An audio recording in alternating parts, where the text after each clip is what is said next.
Okay, now let's talk about tip number 5. You want to create an amazing unboxing experience. So when somebody buys something online, they're super excited to get it in the mail. It's like a gift from themselves to themselves, and then it shows up and it's in this like crunchy plastic envelope, and it just like feels like a little bit of a disappointment. So one brand that you can look to is Apple. Apple has an amazing, sleek, unified unboxing experience that makes you feel like you're getting something of luxury.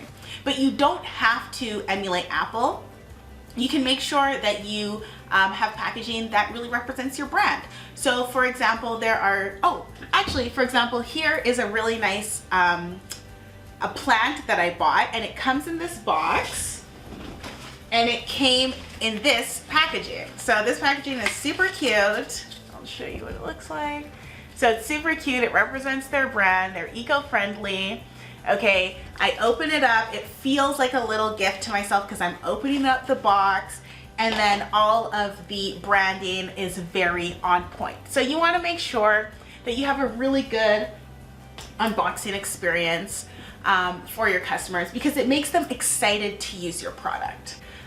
So a couple things that you can do is you can add your own logo to the packaging box. You can add some special packaging material, and you can add a handwritten note.